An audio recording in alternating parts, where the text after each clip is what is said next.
Magandang araw mga ka-farmers. So nandito na naman tayo sa ating siling panigang. So ngayong araw po ay Sabado.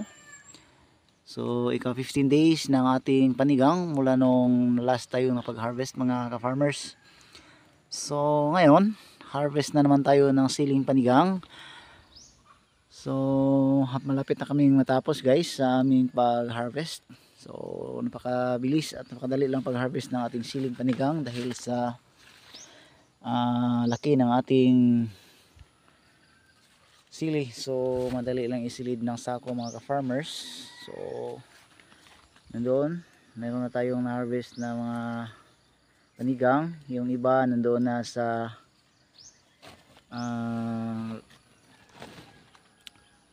kinarga na sa sasakyan mga ka-farmers para ihatid mamaya sa ating suking tindahan. So iba talaga ang epekto ng abono mga farmers, yung ipot ng manok na nilagay natin. So last vlog mga farmers ay nag-feature tayo sa ipot ng manok na ating dinidilig sa ating tanim. So napakalaki talaga ang bunga mga farmers at mabilis lang kahit sa tag-init. Yung bunga ng ating panigang ay hindi nagpapikto sa panahon mga ka-farmers. Medyo maganda naman yung presyo ngayon mga ka-farmers, hindi masyadong mababa, nasa 40 to 50 per kilo yung bilihan sa ating mga suki na bumibili dito mga ka-farmers. So sa ngayon nasa 300 kilos yung harvestan natin siguro pataas kasi nakaano na tayo, naka 10 sako na tayo at minimum na kilos per sack mga farmers yan ay 35 to 37 mga farmers. So lagyan na lang natin mga 30 per sacks, so 10 sako nasa 300 kilos mga farmers.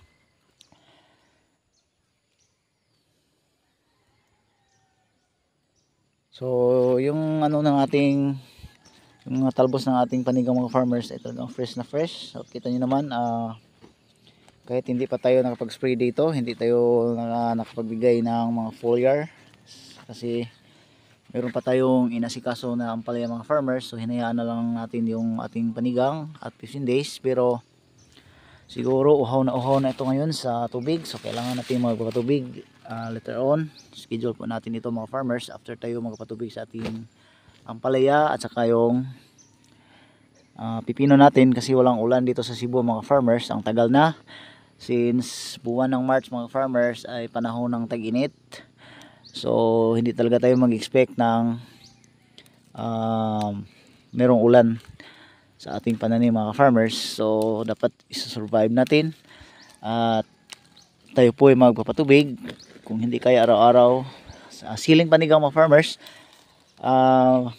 Kaya naman yang kahit sa isang linggo isang beses lang tayo magpapatubig, or kung kaya natin 2 beses sa isang linggo, okay na yun.